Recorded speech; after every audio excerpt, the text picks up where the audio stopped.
So this is just after 09:02 hours GMT on Tuesday, 30th of March 2021.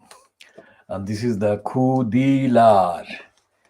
Khoodeelaar is a Siloti word, Siloti language word. Khoodeelaar television coming online from London in the UK within quotation marks. And UK within quotation marks being necessitated by the stupidity and unfitness for purpose on the part of Boris Johnson. But the front page of today's Rupert Murdoch's scum, otherwise known as Sun, completely defies the truth of what Johnson is up to and is doing or not doing. And it shows him like Superman who embodies and personifies superior personal qualities, moral integrity, ethical kind of compliance with the highest standards of ethics and morality. And he has never even heard of adultery, let alone serial adultery. And he has never heard of indulging in brazen adulterous behavior with a person about the same age, similar age to his daughter or the eldest daughter,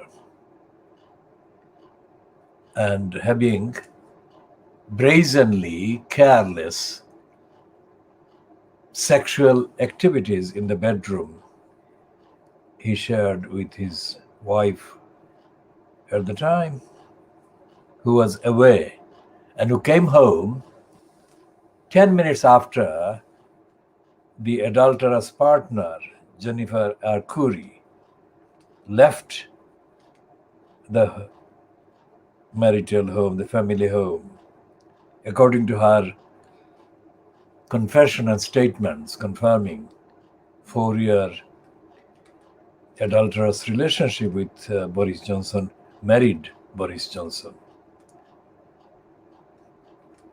Now, when we say that this program is the diagnosis of Fleet Street, we actually mean that kind of naked corruption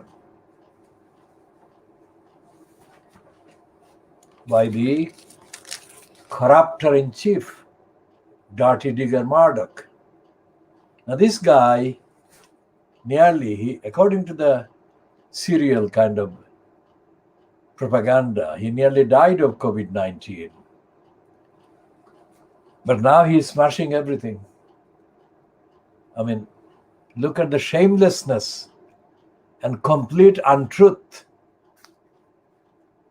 by this scum. People who are watching this from outside the UK or outside the kind of campaigning environment that the KhoodeelaarTV campaign is, and if they are outside of the campaigning environment, they would not know just by looking at the headline, the truth about the headline and the agenda and the narrative. For example, Johnson is being shown here as tennis-mad prime minister, and he is being shown as telling the UK population, get fit in the sun. Now that is not at all credible or true or truthful, because the people who are engaged in the clinical research and evidence-based kind of state of the virus and the state of the NHS are saying that relaxing the lockdown and the restrictions is irresponsible and is not fact-based, is not evidence-based. And this is a fantasy front page, which will be kind of difficult for the dirty digger Murdoch and the scum to deny in years to come. This is absolutely irresponsible and false, but it is typical of the lies and the lying agenda that this scum has been operating and running in order to shore up completely unfit and unsuitable and dishonest, unreliable Boris Johnson, who has got no clue about most of the things because his girlfriend, the fiancée, has apparently taken over running the agenda and running the administration.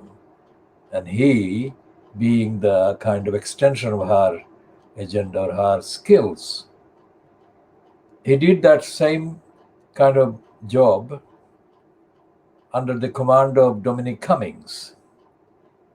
And Cummings left, and the Cummings actually left under the cloud, and the cloud was actually created by the surfacing, appearing as Boris Johnson's string puller of his fiancée, the 30-something Carrie Simmons.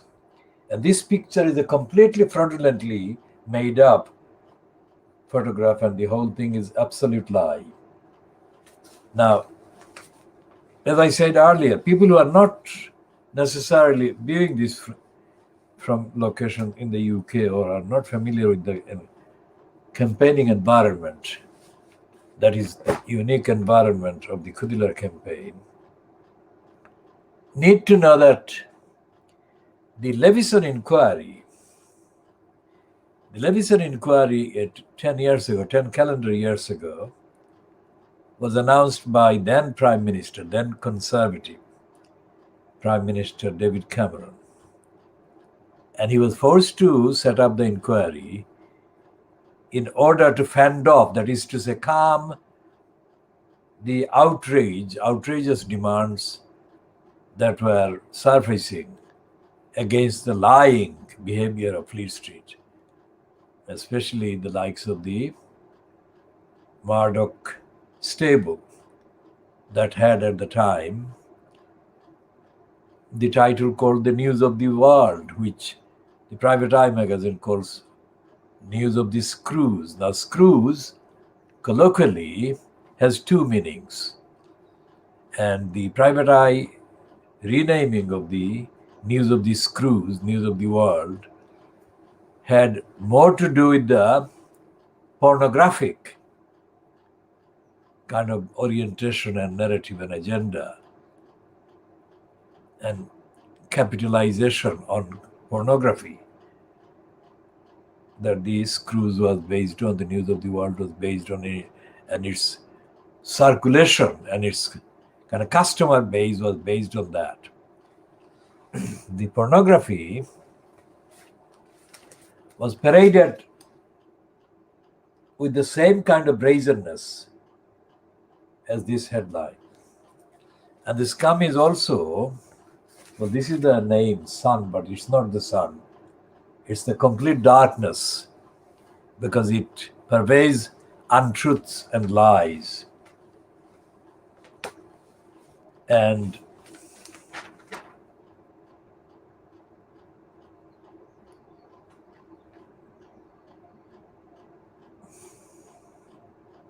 on page 2,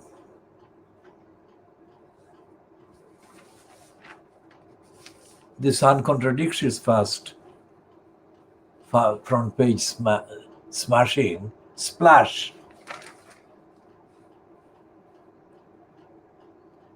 And it says, Johnson's secret app investigated. It doesn't say investigated, it says probed. But probed may not come across to all the viewers as being instantly understandable. It's investigated is what it means. And the substance of it is that Boris Johnson's use of a secretive messaging application which destroys texts after sending faces a courtroom challenge. And it claims that the scum, last year revealed that Johnson and other top politicians had joined Signal users. Signal. Users can erase their own messages in a set period, from a week down to 5 seconds.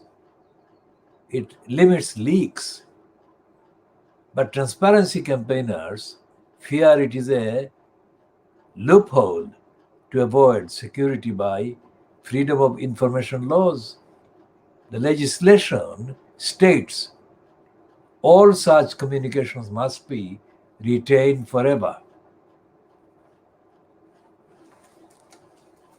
A spokesman for Watchdog Citizens said, "We are in an unprecedented national emergency, and we're going to have no records of how decisions are made. Campaigners have given ministers 14 days to say how the secret messages are stored, or they will begin judicial review proceedings." The Prime Minister's spokesman said, "We abide by all the relevant data laws.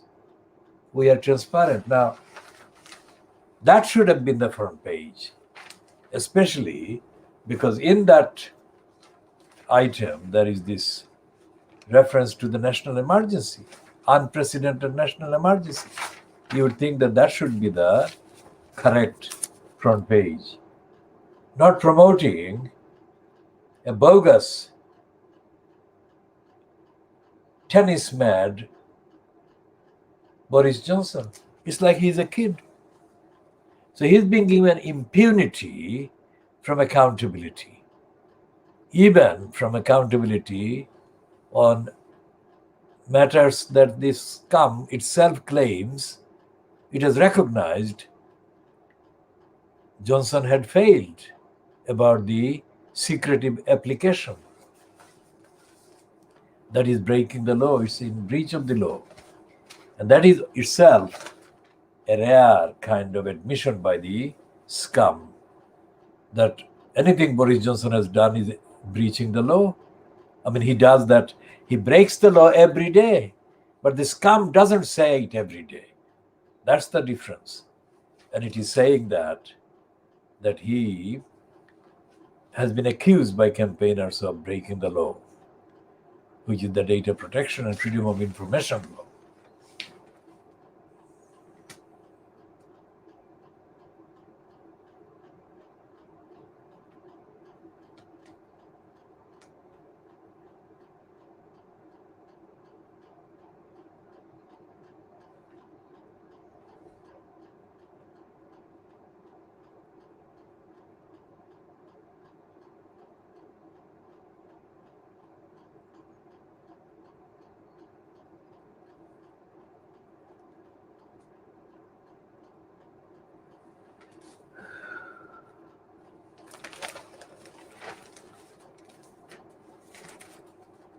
And there is this unbelievable 2-page spread making Boris Johnson really Superman. That is completely criminal, dishonest, and untrue. And what this is doing is aggressively overhyping Johnson, who is overhyped every day. But the reason why they're overhyping his image is to divert the attention of the gullibles away from the fact that when he was having adulterous sex with this American person, for 4 years. He was breaking the law concerning all kinds of restrictions that must be observed when public funds are made available to persons, and all kinds of formalities have to be met and conditions have to be met by an applicant. But this Jennifer Arcuri was paid serious money without any investigation or any check, whatever. So the mirror is continuing, because for them this is a rare opportunity for them to come across as actually doing some journalism. Although, as we said yesterday, the mirror was one of the liars that knew for a very long time, contextually a very long time, all these key facts that Boris Johnson and this American person had sexual relationship while he was married and whatever.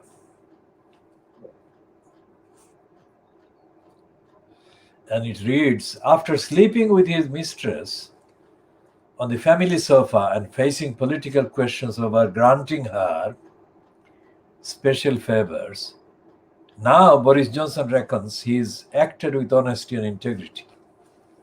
Now that is the Daily Mirror following up their own story of yesterday, and the Sunday Mirror, and there's a world exclusive on Sunday. And it says, Boris Johnson has insisted he acted with honesty and integrity in his dealings with Jennifer Arcuri. He faces a probe over claims he gave her special treatment during their 4-year affair while he was London mayor.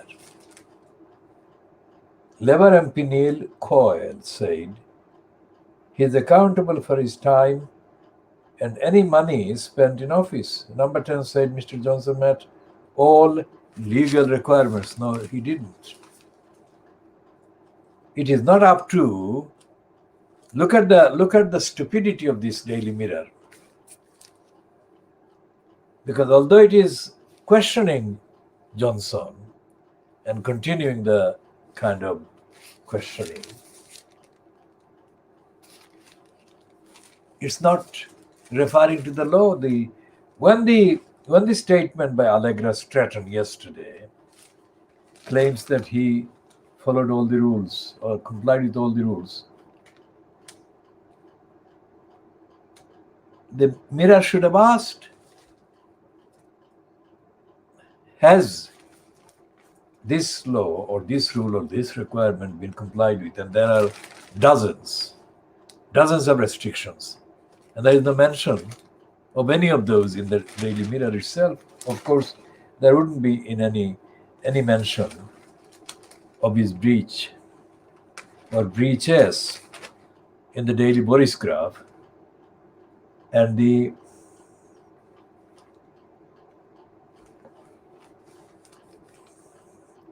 Daily Mail, Daily Express, and the Scum.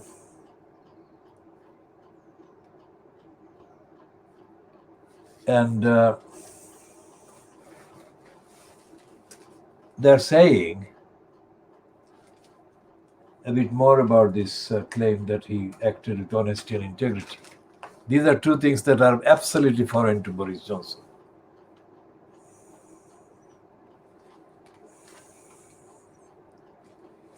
And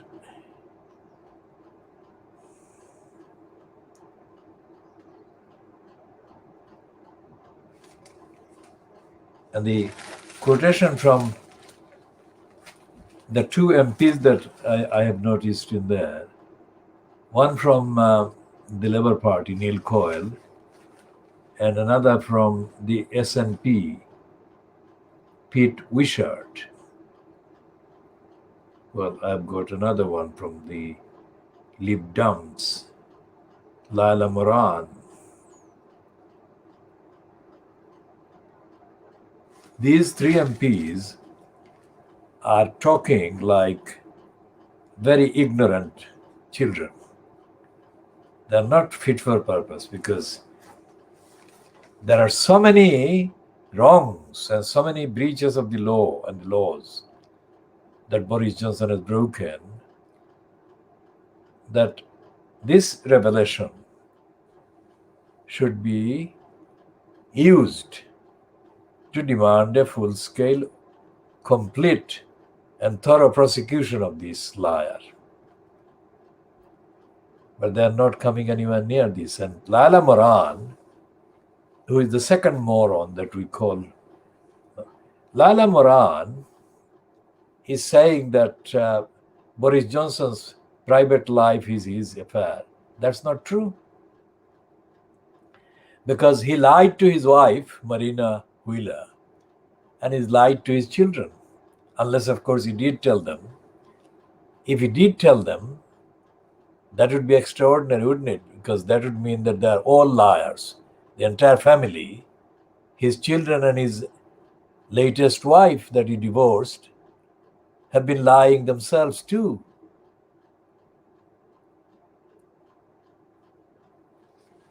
So the Daily Mirror, although it's done the world exclusive, really is not doing justice to the cause of demanding accountability and telling the truth about Johnson's behavior. And they've got an editorial heading that is correct, which says, Boris can't be honest. That is true. And it says,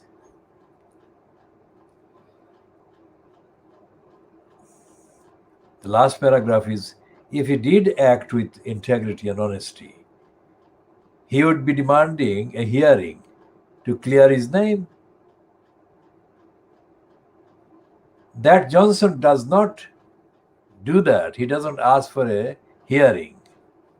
Speaks volumes. Of course it does. And the other thing, as we have said, and things that are actually on the records, is that when Eddie Mayer presenting the Andrew Marr program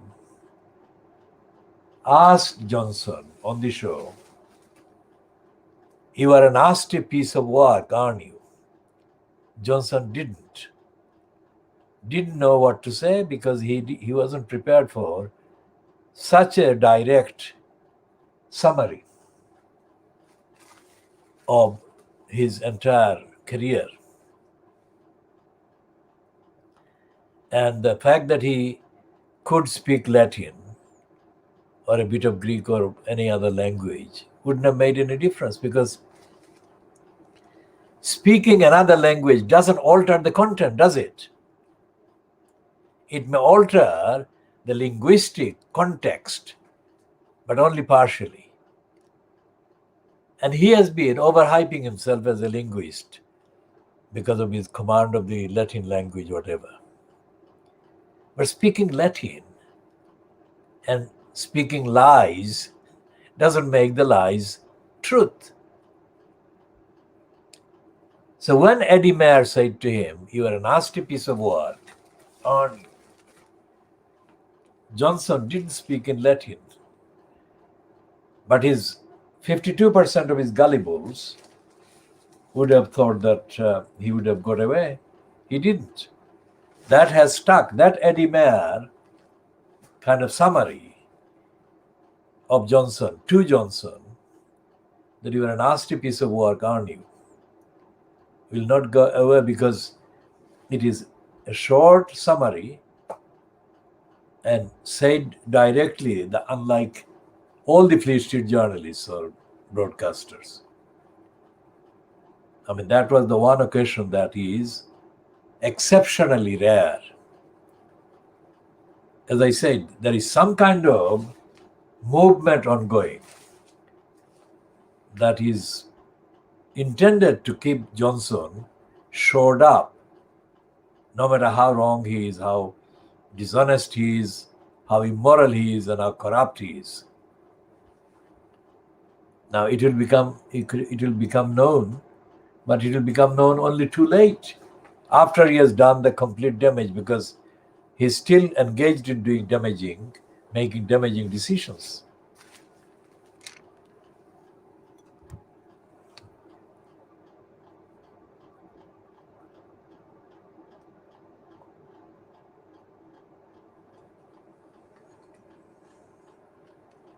And instead of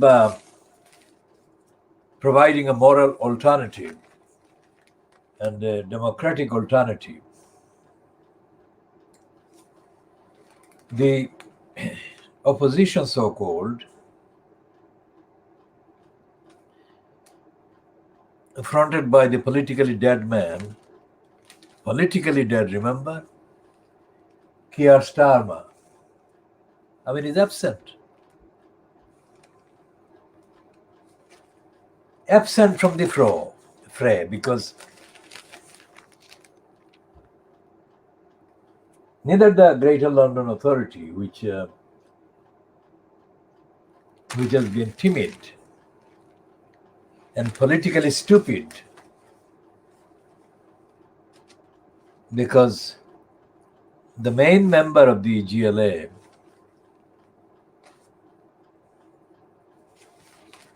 who has been related to this call for inquiry, Len Duval. Now, Len Duval is not known for his kind of aware, engaging, active, campaigning, democratic demands. He is a placeman. I mean, Len Duval is a placeman, as is Neil Coyle and all the others. There isn't one single member of parliament from any bench, any party currently who can be recommended as a source of democracy, ethics, morality, etc., etc. And it doesn't matter whether they are black, of which there are too many in the Conservative Party, or whether Asian, whether Muslim, Hindus, Sikhs, they are not a decoration for democracy in Britain. In the colloquial phrase, all these MPs are deadbeats. And Keir Starmer is the deadest beat of them all at the present time. And his predecessor, Jeremy Corbyn, whom I have said, and evidentially I shall continue to say, he is intellectually challenged, seriously intellectually challenged. Whereas Keir Starmer is not as challenged intellectually as Corbyn, but Starmer is morally dead.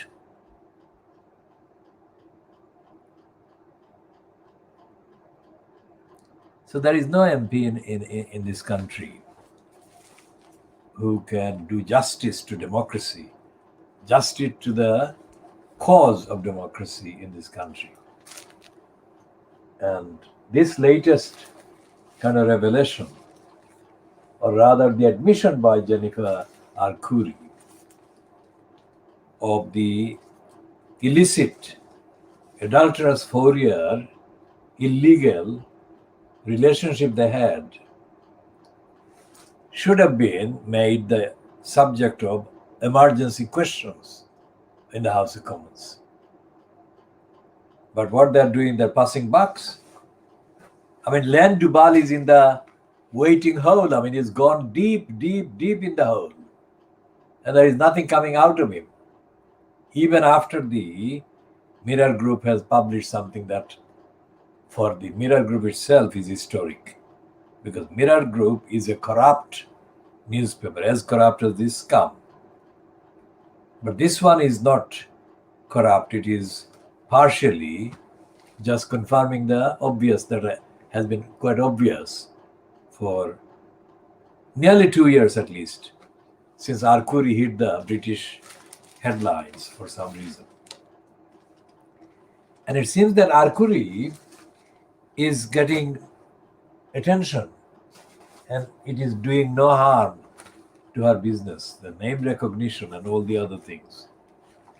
Not only that, she is also advertising her physique, what part of her body was paid how much attention by Boris Johnson is also included in the package. So prospective observers might be kind of paying attention to this particular facet.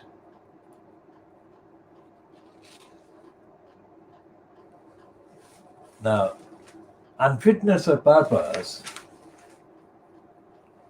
also includes Boris Johnson's negligent behavior towards people like this woman, this Iranian woman, married to a British white person who has been in prison in Iran.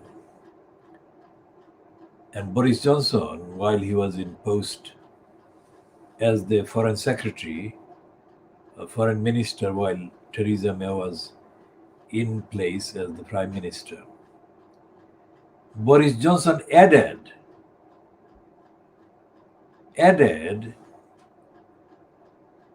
to the kind of ground that the Iranian authorities used against Nazanin, Ghaffari, because he told a committee of MPs something that Nazanin has never herself said or admitted or was doing. But she was tried and found guilty by the Iranians, making that very allegation against her, which Boris Johnson, as the foreign secretary, admitted in his way, not admitted because it was the fact, but he added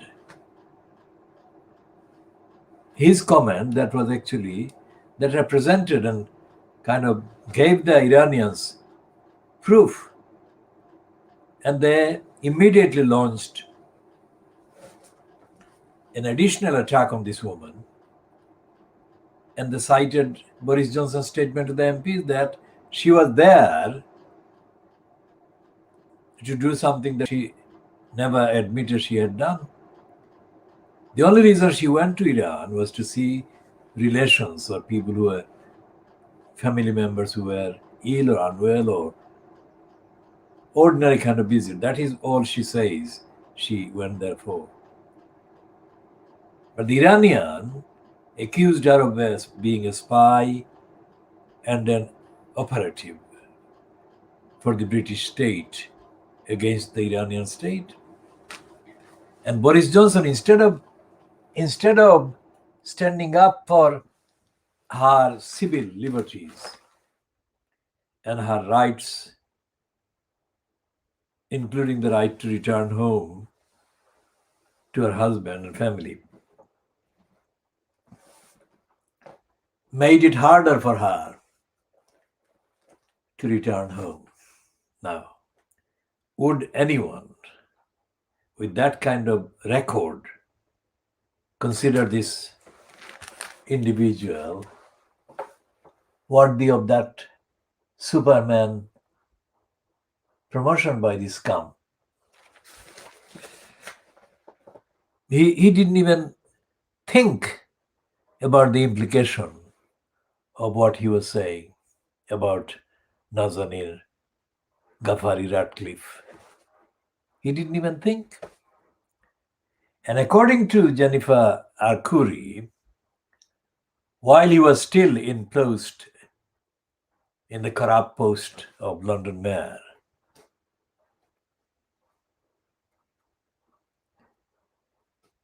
because Johnson was in post as the London mayor from 2008 to 2016 when Sadiq Khan got in. So the illicit, adulterous, and illegal relationship, notice what I'm saying.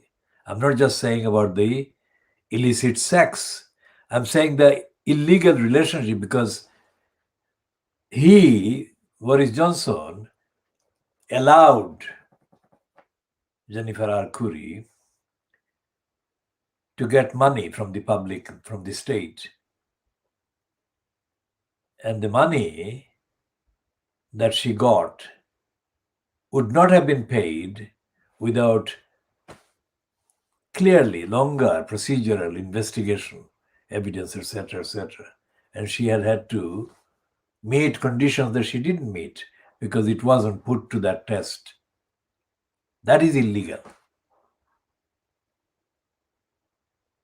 And yet, the statement was kind of barefaced lies.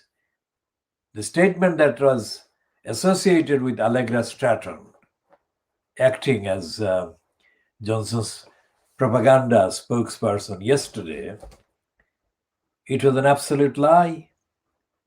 Because all these facts that I'm briefly stating are all on the record, and not just on the record accessible to me, the record accessible to any investigator, any searcher, any observer, any student of evidence. And every single description of Johnson's behavior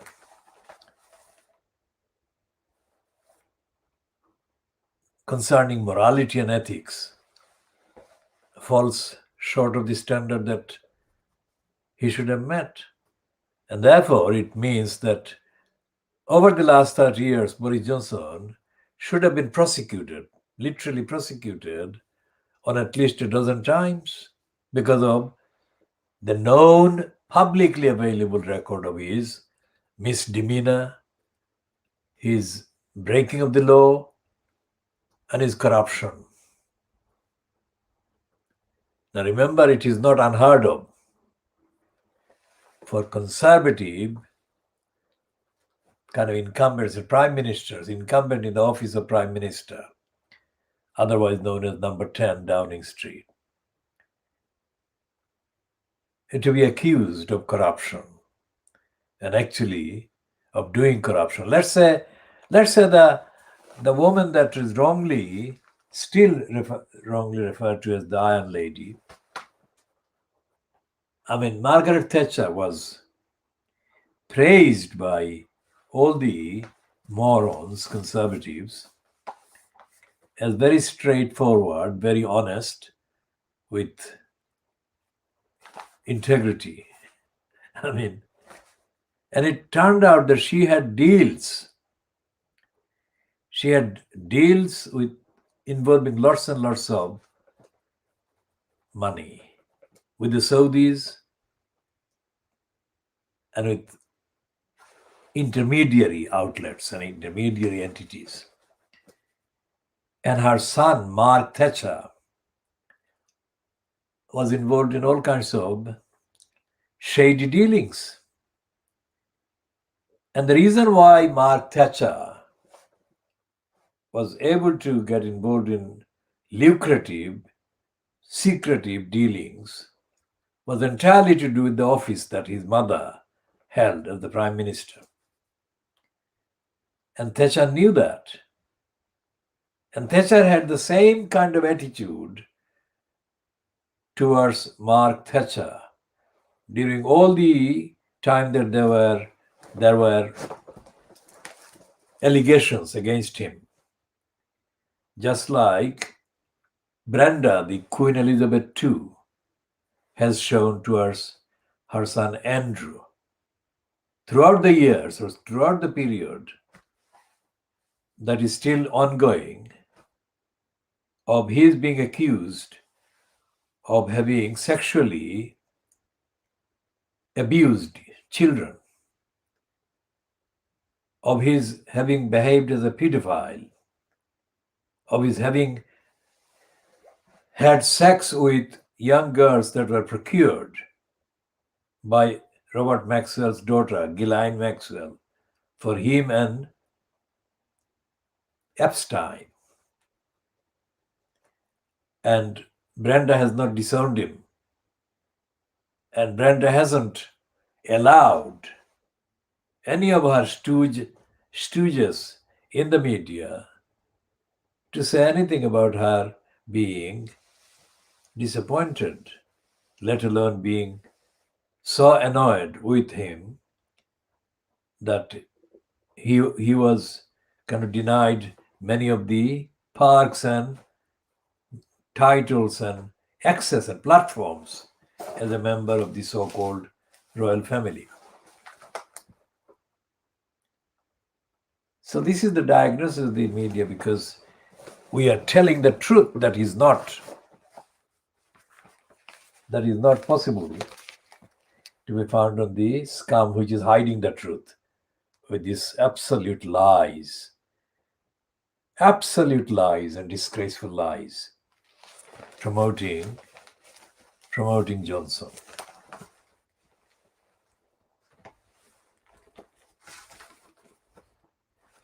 And they're saying in the editorial, so-called, which is headed, and secrecy. And it's like it's not a demand. The first sentence is like a reference to something that is totally harmless. They're saying far too much Downing Street business is done in secret. It's not anything to take any notice of. It's like what is the most natural thing, the natural air and sunlight or whatever. I mean, it's nothing extraordinary, nothing to be concerned about. And yet it is something that concerns this particular thing that they did yesterday. I mean, the Downing Street liars did yesterday, saying that the allegations against Johnson concerning the facilitation and the granting of the money to this American person and there is a conflict of interest there, for heaven's sake. When he was having a relationship, brazenly executed, implemented, carried out sexual relationship over 4 years, he should never have gone anywhere near any public resource being given to her. That's basic wrong to do that, what he did. And yet the scum is talking about secrecy and not about talking about that.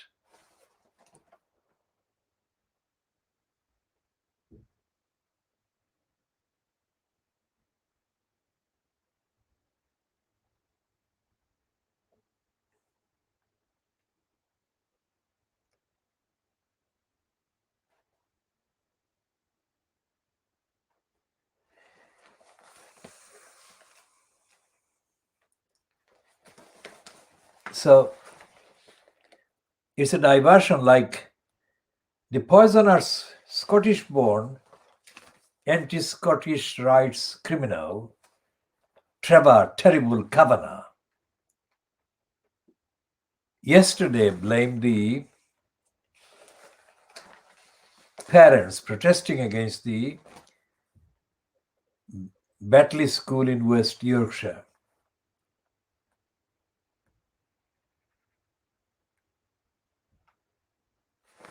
And that attack on the Batley Muslim parents protesting continues today. I shall read in a minute the continuation.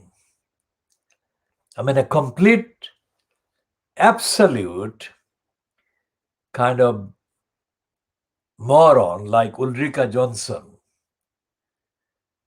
keeps getting given platform to talk about things that she has no real qualification to do.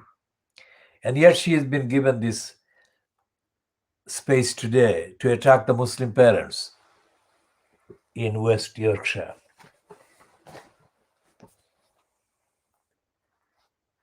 And she is saying that she is not with the Muslim parents, that they are from outer space and they haven't got the rights that other parents are allowed as a matter of right.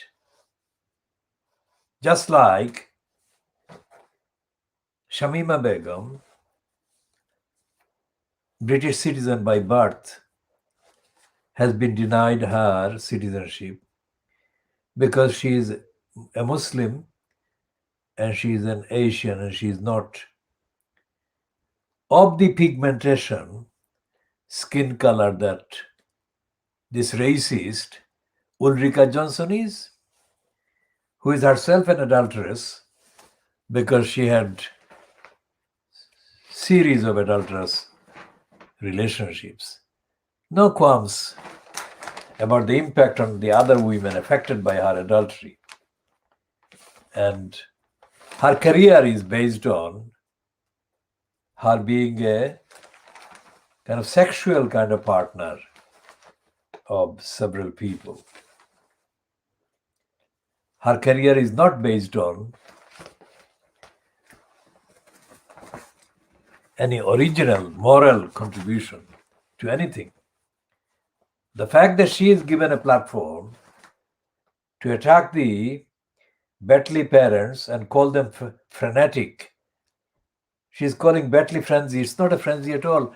Only about 10 persons have been photographed, at least in the media, as being present at the outside the school. It's not a frenzy. So what is a frenzy? A frenzy is something lunatic, something irrational, something clinically insane. Protesting against a wrong or an attack is never insane. It is the most sane balancing of the wrongdoing into rational equilibrium. That is what protesting is about. Which is why thousands of people in Bristol and other cities have been engaged in really hectic protests against the police bill, including attacking the police, physically attacking the police. And the Betley parents haven't done anything at all that resembles any of the physical acts. They have said that it's the showing of the Charlie Hebdo cartoon against the Muslims is wrong and it shouldn't be repeated and that kind of thing shouldn't be shown. That's all they've said. So what Ulrika Johnson is saying is that Muslims must be silenced. Think about the implication of all of this. And this is something that is being done without the Guardian or the Mirror saying anything in support of the parents' right to protest. The number of people present there in the picture cannot exceed even 20. I don't think.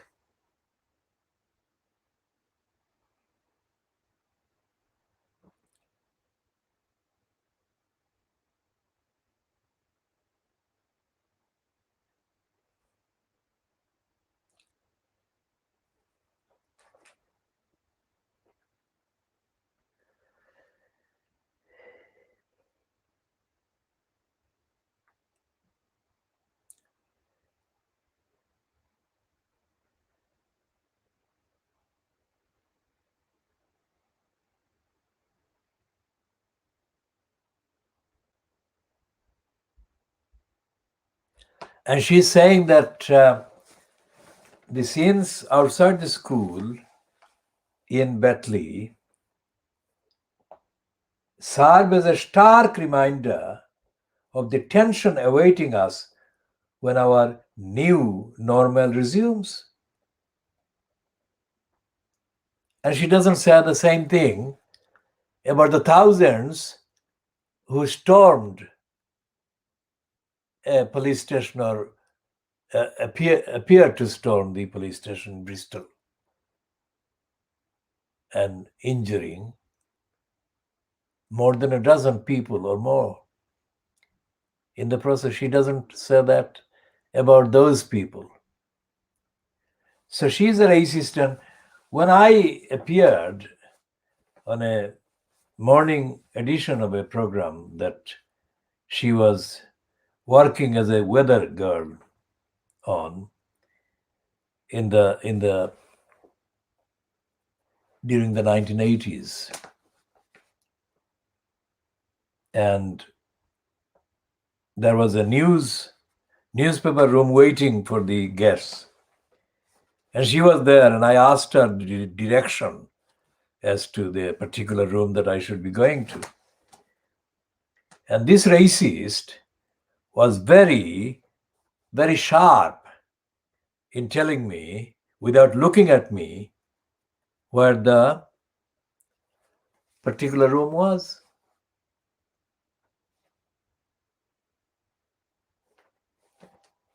So when I say diagnosing the media, I mean that kind of actual first-hand encounter and experience of racists and liars and criminals like Ulrika Johnson and others.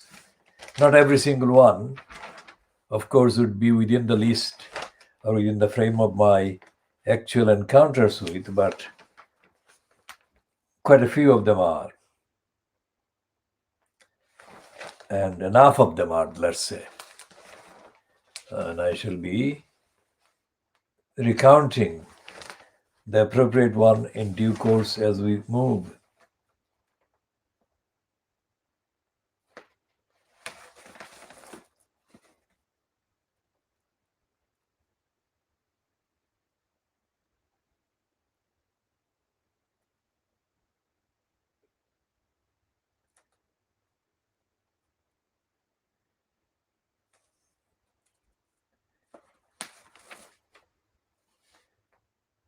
And there is another racist, Sharon Osbourne, is having a row with the American network CBS.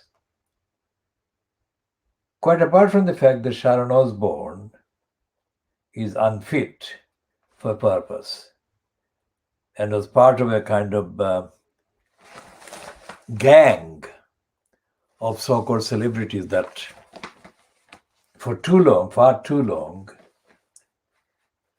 hang on to, capture, grab hold of, and hang on to a spot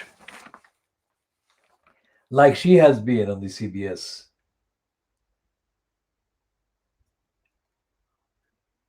And according to this bizarre column,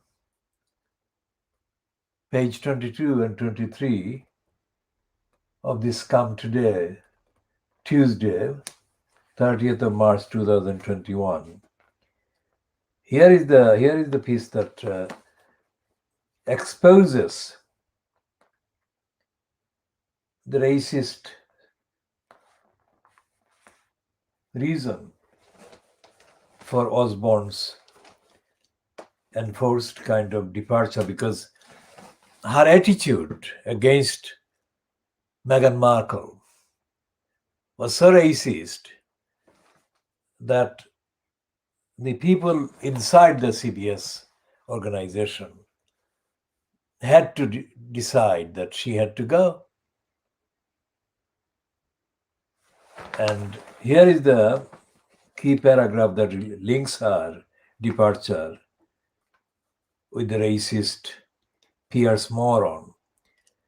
This weekend, the former X Factor judge stood down from her role on the long-running series, the US equivalent of Loose Women,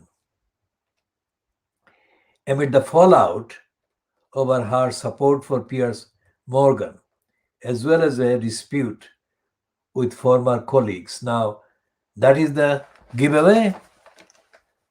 I mean, she is capitalizing on the publicity potential using the racists in Fleet Street and elsewhere in the mainstream media that is linked with the self-promoting racist liar Piers Morgan. Remember, Piers Morgan himself was sacked, instantly sacked, as the editor of the Daily Mirror at the time, after it was found that he had lied and he had doctored, that is to say, published altered photographs. Although in the general narrative, that particular incident of publication would have met the narrative, which was to show concern about the occupying British army abusing people in Afghanistan or Iraq, whatever the actual country was. We can check that as fact checker later. And so therefore that would have been generally an okay kind of narrative. But he lied, he made up some kind of scenes to emphasize the point. Not because he had solidarity with the victims of the abuse by the Western soldiers, of the Afghans and the Iraqis. But he wanted to be trendy. He wanted to be trendy for the moment, at the moment. Because there were other kind of genuine evidence of the Afghans and the Iraqis being abused by the occupying armies. And so when he was found on the evidence that he had doctored or he had published as editor of the Mirror at the time, these photographs, there were several photographs that he published, he was given the sack instantaneously. And he was, I think, kind of security personnel escorted him out of the building, wherever the Daily Mirror was based.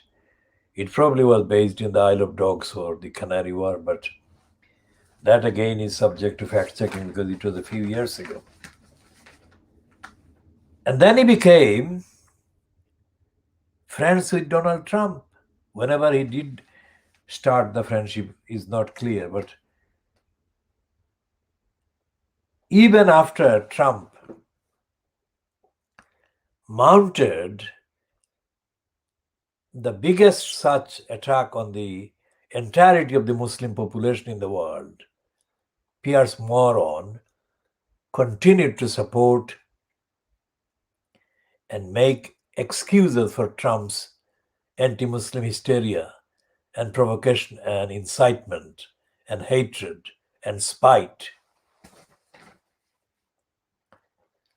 So you've got Ulrika Johnson attacking the parents instead of talking about Sarah Everard and the police attack on the mourners and grievers. And Sharon Osbourne using the attack by Piers Morgan on Meghan Markle to raise the stakes in her own dispute that had been ongoing with former colleagues at CBS. Look at the distortion and the lies. And yet she is being peddled as a champion of morality and ethics because she is standing up for Piers Morgan.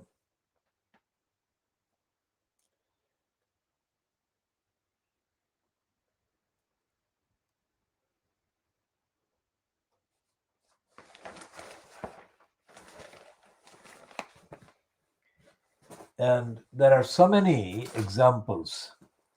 The launching by the briloped Andrew Neil of GB News is another ominous kind of descent of the British media into the darkness. Because, like Piers Morgan, Andrew Neil is a racist and a hater of Muslims and hater of all the things that are indicators of attempts to make Britain enter the world of enlightenment.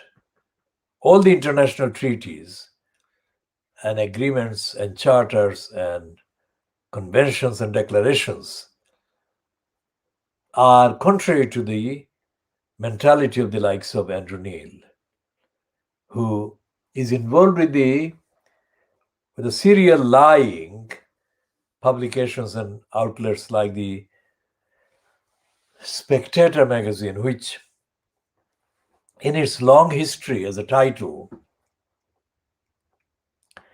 did have some moments when it carried some significant essays and comments. But for the last almost 50 years,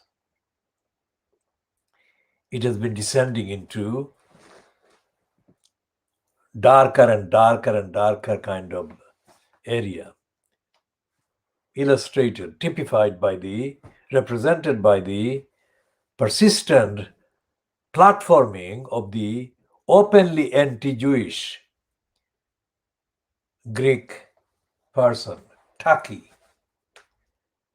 Taki is never condemned by the mainstream Fleet Street at all.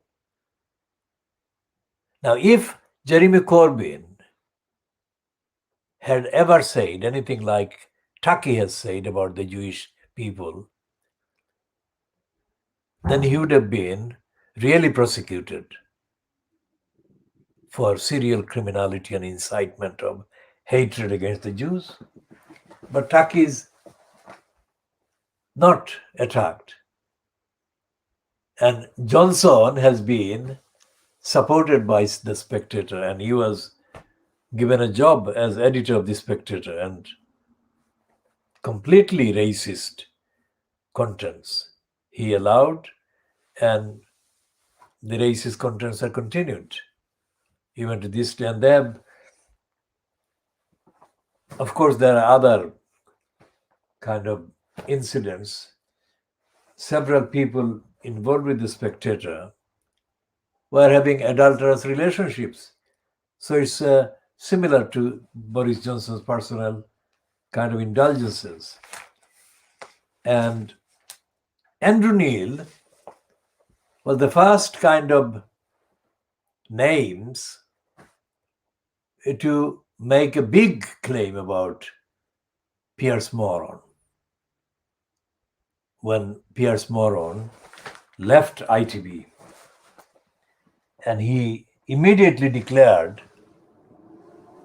that Piers Morgan was a national asset, that ITV would regret having left Piers Morgan go. And then in the next set of announcements, Andrew Neil included Piers Morgan as one of his main presenters, star presenters in the GB News. And he included other kind of epitomes of darkness and stupidity and racism and hatred, like Julia Heartless something. So you've got in this country so-called free press, but this is spreading poison and lies and hatred in the name of freedom. It is not respecting other people, and it's not respecting any of the conventions, any of the declarations, any of the liberalizing or enlightening kind of treaties and conventions that the UK formally remains signed up to.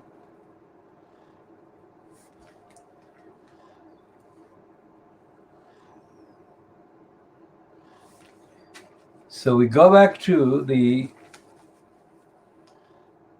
start yesterday of the trial in the USA of the murderer named as 45-year-old Derek Chauvin, who put his knees upon George Floyd, upon George Floyd's neck and back, grinding and crushing him until the very breath. No, ladies and gentlemen, until the very life was squeezed out of him. The prosecutor, Jerry Blackwell, said in his opening statement, continuing the quotation, "He does not let up. He doesn't get up." Minneapolis and much of America came to a standstill as the trial began 10 months after a video of Floyd's death led to calls for racial justice in US cities and around the world. Hundreds gathered outside the court, demanding justice for Floyd 46, a father of 5 who was arrested after allegations that he had used a counterfeit $20 bill in a shop. The criminal justice system is on trial, the Reverend Al Sharpton, a prominent civil rights leader, said. Chauvin is in the courtroom, but America is on trial. Now, that is a very good summary of what is going on. The jury was shown the video of Floyd's final moments, during which he can be heard repeatedly complaining of his inability to breathe and calling for his mother. He was pinned under Chauvin's knee for more than 9 minutes.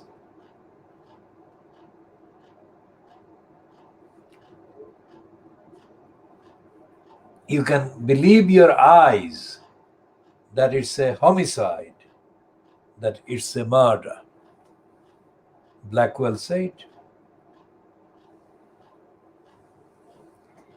And Chauvin is charged with second-degree murder and manslaughter and third-degree murder. His lawyer, Eric Nelson, argued that drugs and underlying health conditions had caused Floyd's death.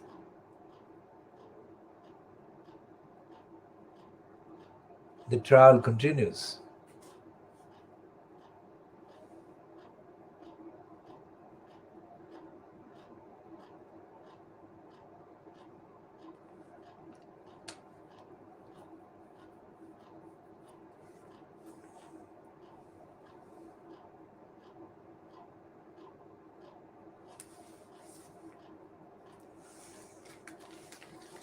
Still on the front page of the Times today is a confession saying Sergeant claims of sexual abuse by pupils at state schools.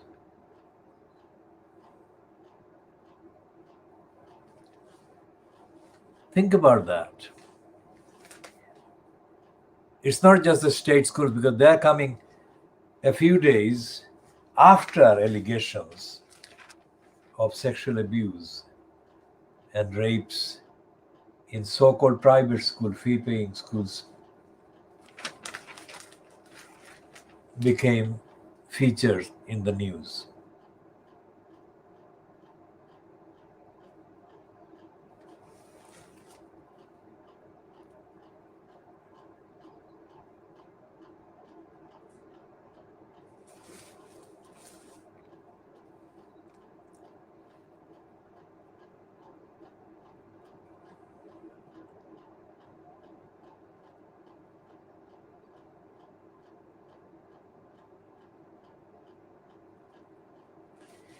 And there is this other headline related to race on page 4 of the Times, which is a heading that is misleading.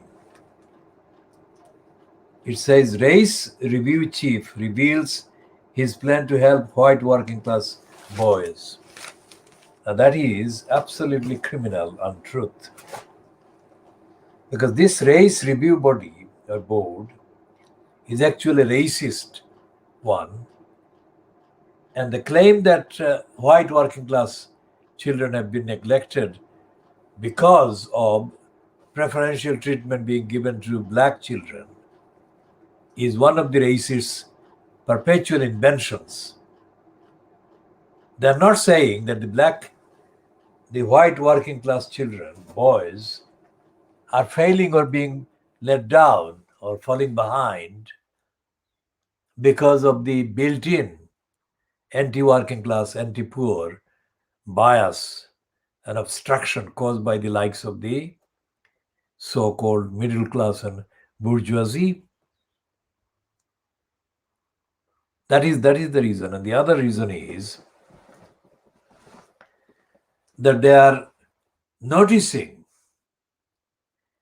they're noticing the fact of discrimination by the rich against the poor, by the few against the many, not by recognizing the disadvantage and backward position that black children, that is African and Asian children, are forced into.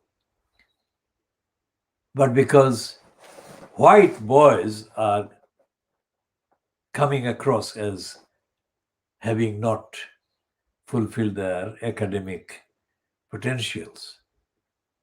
Think about that. It's a subtle statement I'm making, but it's a very important statement I'm making. Because even though they are admitting that white working class boys are falling behind,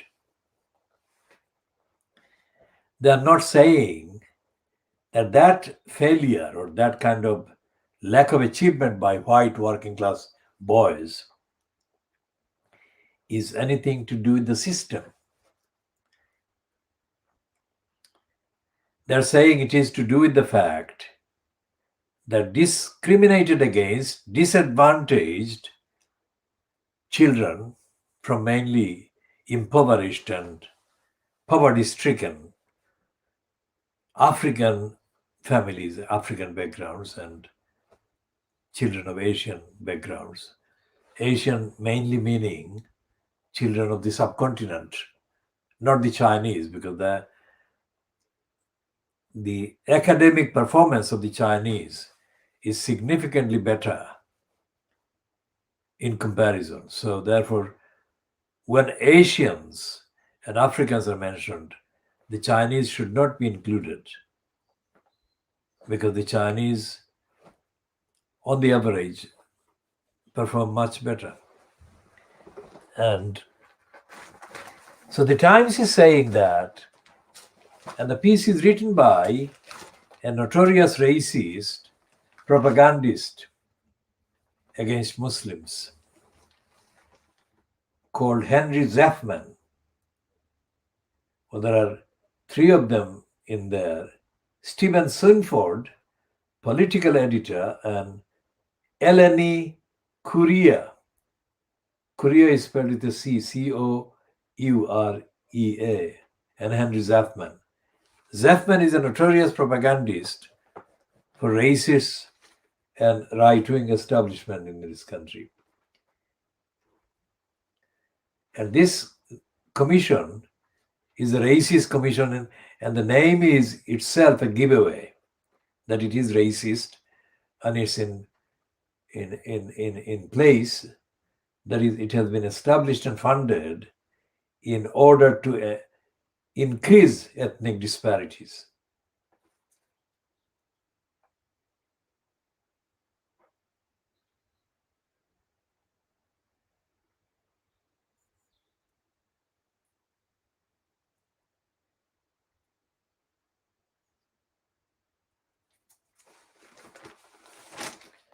So all of these points, about racism, both about George Floyd's murder and the trial beginning yesterday, and the other ones that I have referred to so far, confirm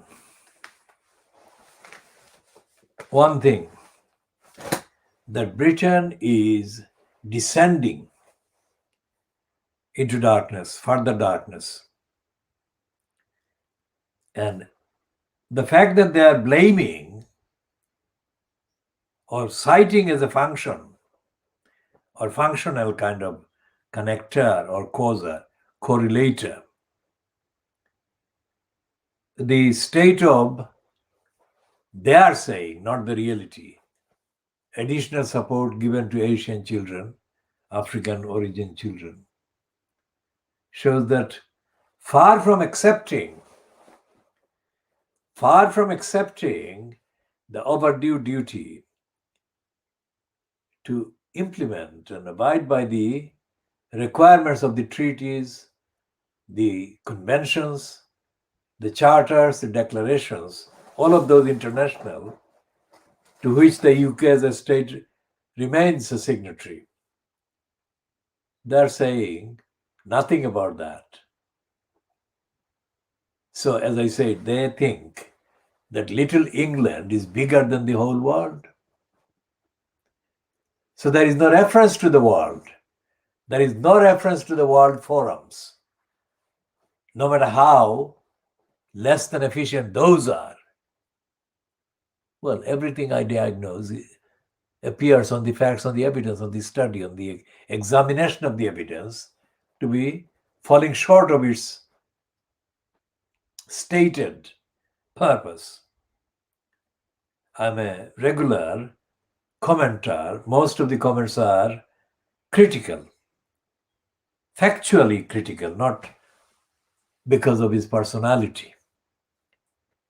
Critical of the current Secretary General of the United Nations, who is a preacher man and who is completely shameless in lying. So I have my reservations about international bodies, but that does not mean that I am confusing my critical kind of position based on the evidence of the behavior of this current incumbent in the Secretary General's post with the declarations, founding declarations of the United Nations, which are very, very good in comparison with anything else. And what my criticism about or of Antonio Guterres is based on is the fact that he preaches, he sloganizes, he doesn't cite evidence. For example, for the last few weeks, the United Nations propaganda machine has been put on full gear, highest gear, to peddle the lie that the Burmese coup is a bigger kind of violation than the genocide which took place in 2017. And the reason why I'm saying all of these things about Antonio Guterres in relation to Burma is because he has not mentioned and he has not allowed the United Nations news or television outlets to include even a paragraph about the role played by Aung San Suu Kyi while she was the head of the government that carried out the genocide. Now, the coup is not as gruesome as a genocide, is it? And yet, the United Nations machine, propaganda machine, has been reeling out daily bulletins about the coup, but no mention of Aung San Suu Kyi's role as the leader of the regime that carried out the genocide, number one, and no mention of the two other things that she did wrong. She never accepted that it was a genocide, and she never accepted any responsibility for the genocide. And then she accused the victims community, or the Rohingya community that was the target of the genocide, of doing any number of wrong things. And she still is in denial of the Rohingyas' entitlements as citizens of Burma. She is running the narrative, and she is part of the narrative that says that the Burmese people who are Muslims are not Burmese, which is what the Rohingyas are. They're Burmese Muslims, or they're Muslims, nationals of Burma. So look at the kind of similarity that Muslims are being discriminated against everywhere. Here is the example. Burma is an example. Aung San Suu Kyi is an example of denial of those rights. And then, of course, in the USA, the financial manipulator and exploiters, company called BlackRock, which has involvement in several $trillion worth of financial assets that it manipulates and channels for the big money criminals. An analyst employed by BlackRock in 2018, a young woman born and brought up in the USA as a US citizen, Esma Bengapsia, has been forced to leave. She left the company, and then she was so frustrated that she publicized the experience in an open letter sent to the racist chief executive, Larry Fink. And she has been, since then, she has been joined by some others, including a Kenyan man who is from Kenya directly. He is from Kenya, and he was not raised in America. And he has been quoted in the Financial Times as saying a number of original things, because, I mean, the idea of feeling like a minority is new. I mean, which is what I relate to. I mean, it is impossible for me to think I'm a minority, because actually, compared to the entire population of the Western European countries, I belong to a majority in ethnicity terms, in many other comparisons. So for me to be called, even in a suggestion, in a theoretical kind of suggestion, that I'm a member of the minority is totally, absolutely alien and unrelatable too. So this Kenyan person said this thing, that coming to America for him was really revealing, because he never felt until coming to America that he was a member of the minority. Absolutely original statement, that one.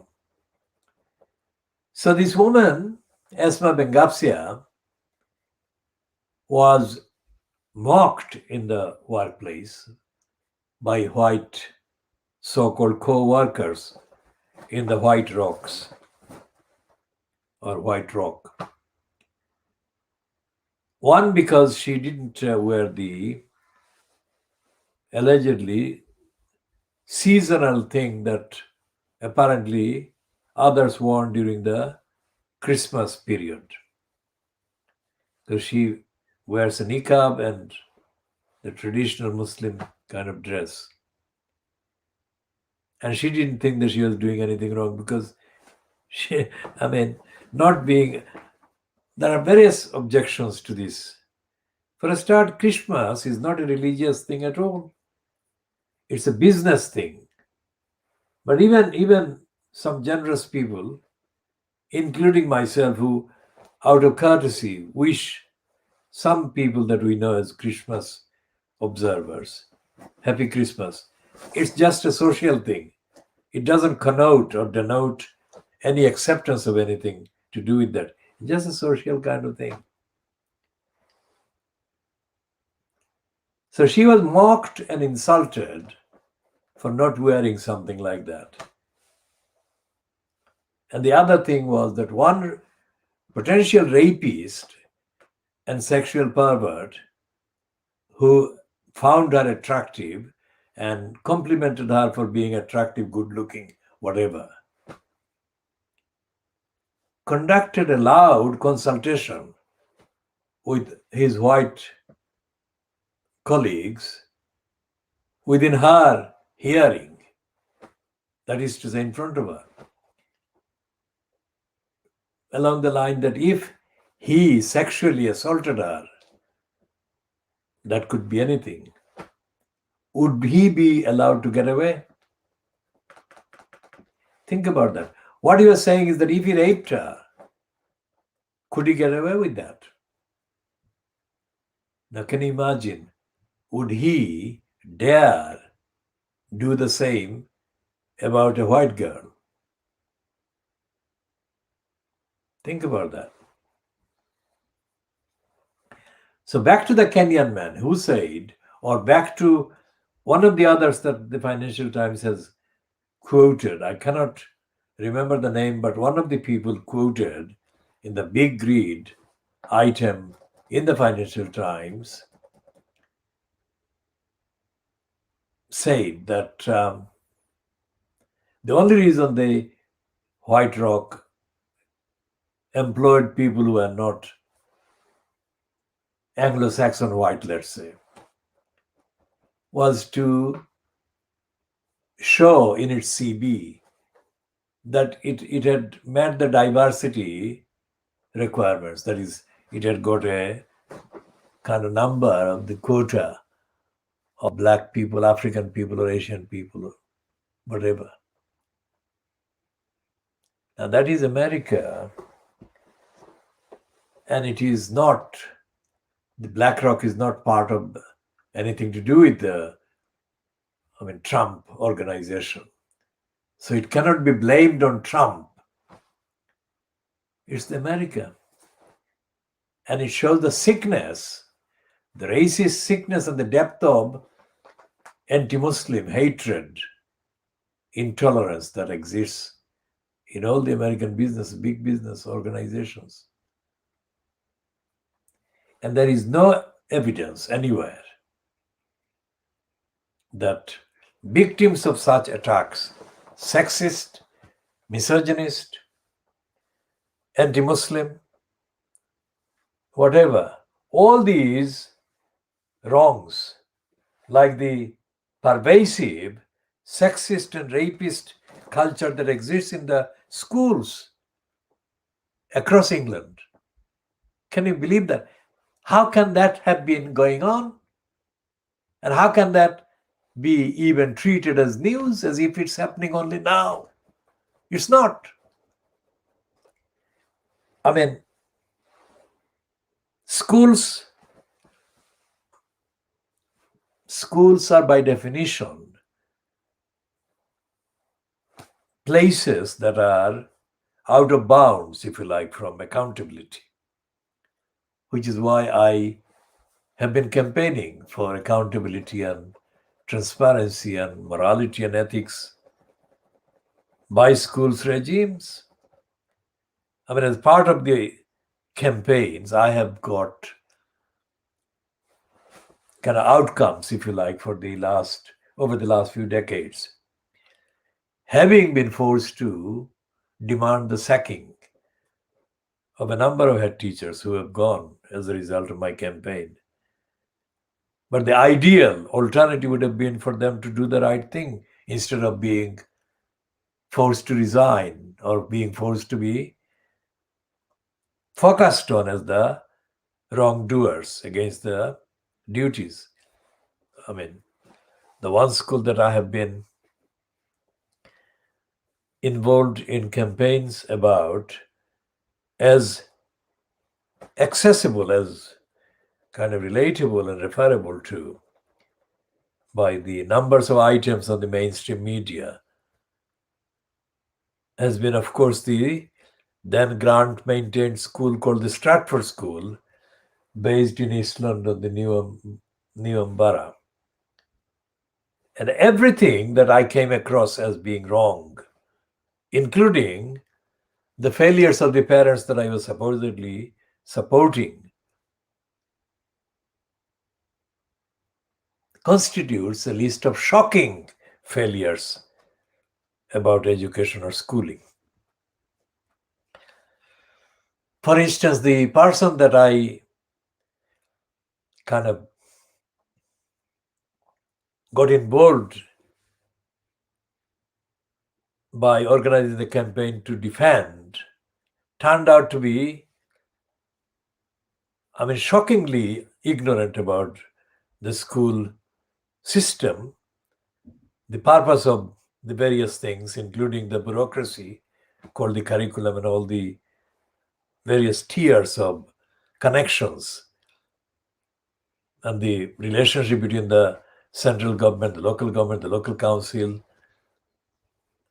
And he was completely, absolutely ignorant of the history of so-called education and connection with the empire.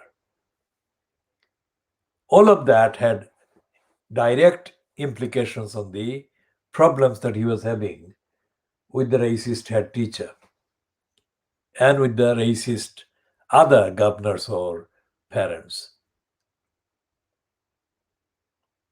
And there is no forum, there is no platform, there is no service.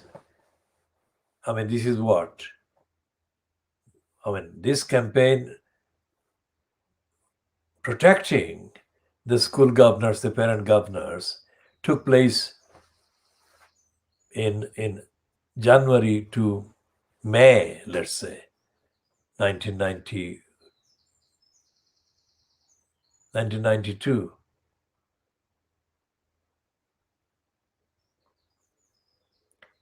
And 30 years, let's say. And despite the fact that all these real issues existed that had direct impact on the content of what was taught, the content of the access by the parents and the governors to the school, nothing has changed in terms of allowing access to parents and governors, which is why the Batley School that is being overly kind of attacked by all the racists and anti-Muslims highlights what was happening in Stratford School, because the campaign that I was running was to challenge the head teacher who was blocking the access and participation by the parent governors. Yes? Nothing to do with any faith or any faith-linked agenda or narrative. It was just to say the right of the parent governors to have the say as governors in what the school was in terms of policies doing. But the reason why the mainstream media became very alarmed about that campaign that I was running was not to do with the quality of say that I was demanding for the parent governors, but the ethnicity and the race of these people, including myself, which is why the Guardian got exposed in running a number of stories, and the Channel 4 did launch this Devil's Advocate series, entirely directly resulting from my campaign.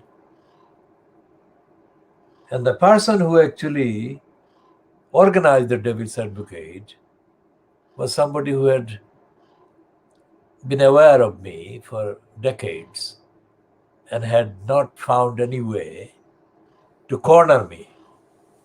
And he thought that by having me as the main kind of person featured in the pilot of that program would somehow corner me in terms of argument and evidence, which he didn't. So when I say Batley School parents are being unfairly and racistly targeted for daring to speak about the content of the program at the school, I say this on the basis of long-running evidence of my engagement with other schools. I was chair of a governor's body in one school, and I was a governor on 4 schools. And the evidence of the role of the teachers, the role of the other governors, adds to the shocking inadequacy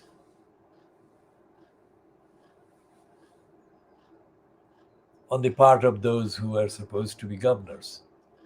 So as I said, that was more than 30 years ago. And the reaction to my contributions as governor, reactions from the teachers and the head teachers concerned, was absolutely alarming. Because they thought that I should be a dummy.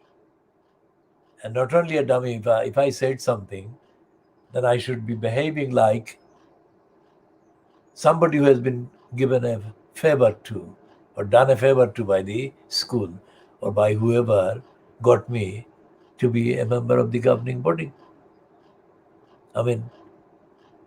This is worse than can be described. So the Batley School parents or the Birmingham School parents before them were not doing anything out of the ordinary. They were doing the absolutely democratic thing. But when looked at from the Little Englanders' perspective, they were doing outrageous things. They were daring to question what was being taught. And that cannot be allowed. So it's a zombie land, absolutely dark land, and all the theories, education theories and so-called research theories and whatever, are exposed as being jokes. As I said in a previous program, the Inner London Education Authority, which is defunct now because it was abolished as part of the abolition of the GLC by Margaret Thatcher in the 1980s. And I was a member of the Schools Committee more than any other committee because Schools Committee had the widest remit over schools of 10 Inner London boroughs. So it was a very hectic committee. And I was therefore targeted by all the racists on the committee and the rest of the Inner London Education Authority because they were alarmed that anyone who was actually aware of the things that they spoke about and knew about schools and schooling and all the other things, they never thought that I would be there. They thought that they would have dummies. And at that time, the person who was appointed as the kind of expert on education, because he had been an academic at Oxford, was a man called David Hargreaves. I never had direct day-to-day communication with most of the employees, but I had an unplanned, unscheduled conversation with this one. He knew who I was and I knew who he was in terms of the post, but we never had any personal one-to-one conversation. And most of my contributions at committee meetings went against what the ILE was doing. So therefore, he was absolutely alarmed to find himself talking to me on the corridors of the what they called, notice the name, the principal floor of the county hall in London Southeast 1. So my daily visits, almost daily visits, for a number of years to the county hall were about confronting these people, not physically, not violently, but with arguments and evidence and questions. The last thing they wanted was being questioned by me. And this guy who spoke to me for about, or who had conversation with me for about an hour, was an absolute total idiot, because he couldn't answer any of my questions and he didn't comment on any of my examples. And in a typically classic racist way, he thought that he would kind of berate me or rate me down by saying, "I have no idea what you are talking about," he said to me. That's not really a truthful statement ever. This was just a diversion and a crafty, cowardly denial of what I had said. But that's the only way he could save himself from the embarrassing conclusion. David Hargreaves, if he watches this, is most welcome to send me a direct message. Otherwise, I shall elaborate on his far more than I've done so far.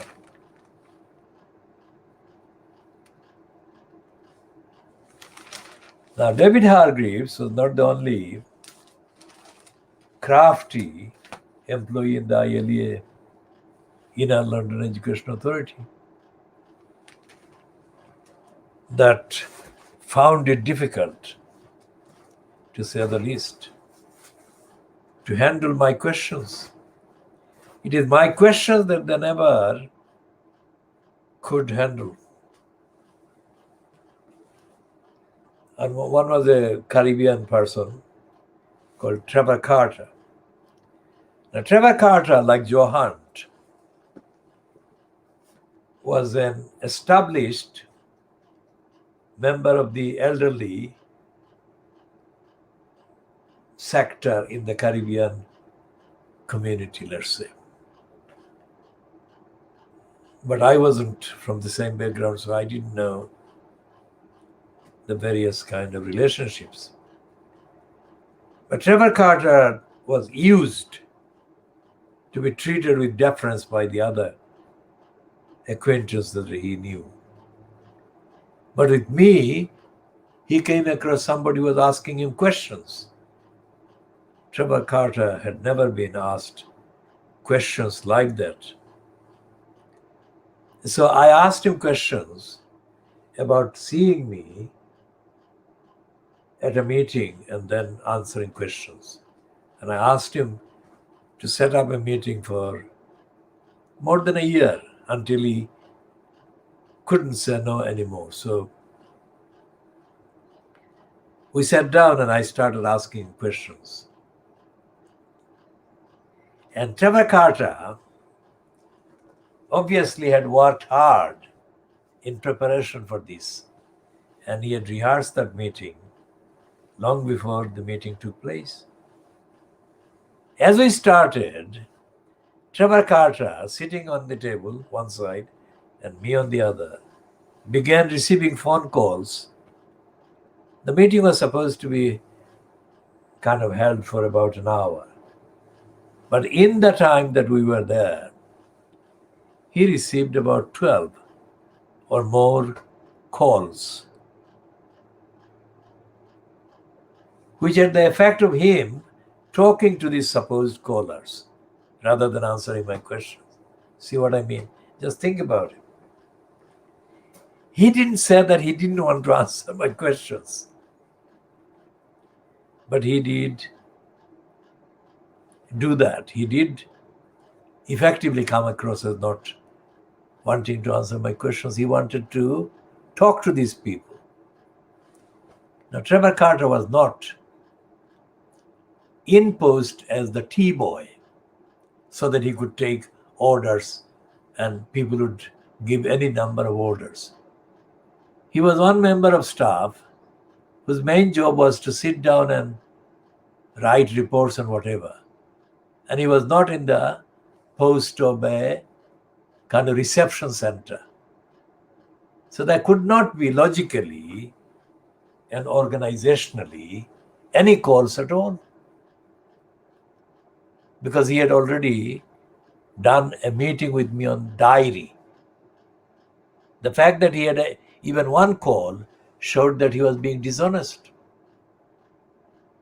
And he was. So how do you fight the dishonesty coming from a black person when the context is fighting racism and that black person is another claimant to be fighting racism? What he did there was nothing to do with fighting any immorality, anything wrong at all. He was doing wrong. And that is the picture of most people who are given jobs because of their diversity potential. And that includes a lot of executives, black-skinned executives in this country and in the USA. Well, the biggest executive post is, of course, the presidency. And the record of Obama shows that he was a stooge and he was a coconut, which I said he would be. I said that in public many times before he got elected. There is no way that Obama could be anything other than a coconut. But that doesn't mean that he didn't occupy the post for 2 terms. He did. And he did a lot of publicity, and he's on the record as president, his wife, as the president's wife. That is the kind of accepted records.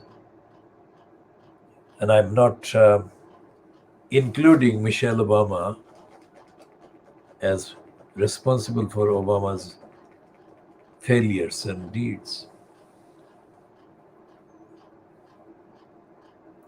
So when we've got the counselors, Bangladeshi counselors in Tower Hamlets, staying silent about Shamima Begum. Read the banner just underneath my face. Shamima Begum and the schoolgirls were betrayed by the negligent Tower Hamlets Council crooks. Now, no single Bangladeshi councillor has spoken about Shamima Begum or the other schoolgirls, and they'd never heard of the safeguarding duties owed to children by the council until I started talking about it. So the problem that I had with Trevor Carter or David Hargreaves is not a problem that was confined to those two.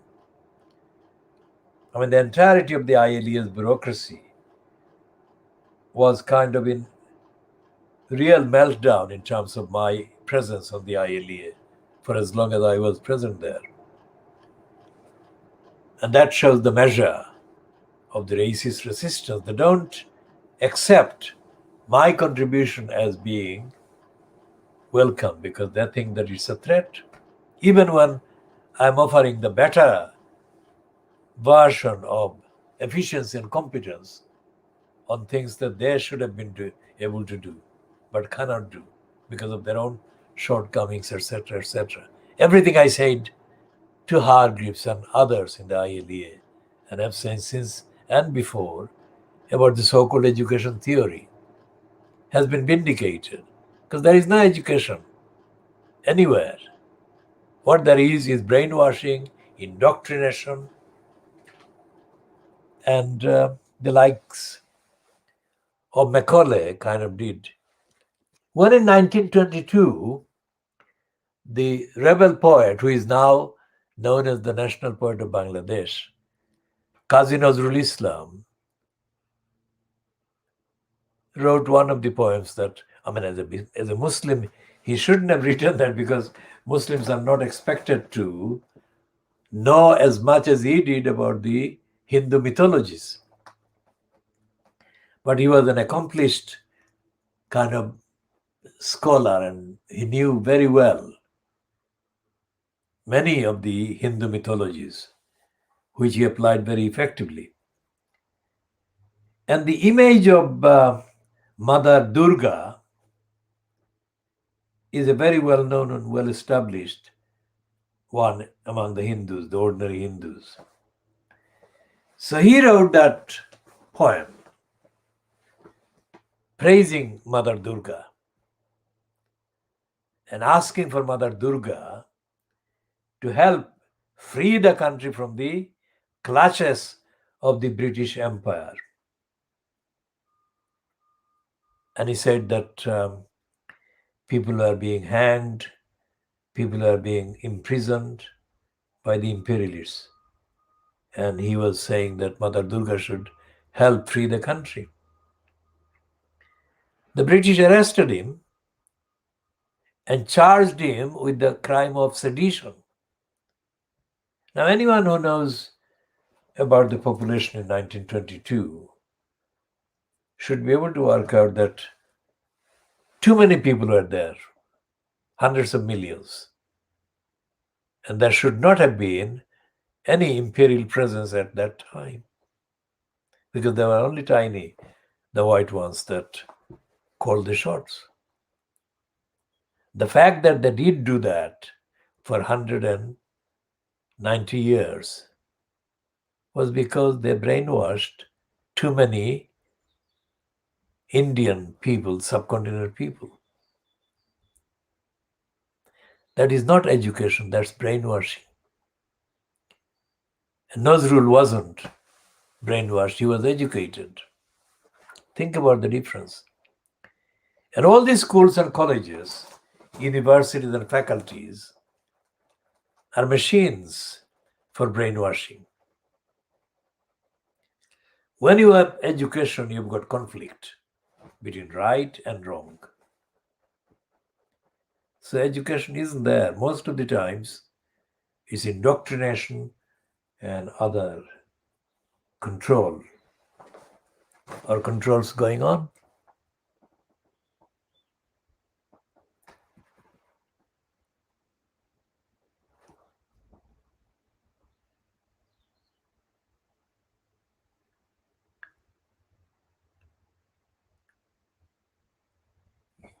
So we shall be stopping this one and continuing in the next one. We are not done with the newspapers of today. There is a lot to cover. And you can see the extent of the discussion is so extensive that it is not possible to cover all the newspapers and diagnose them during this kind of length of a program.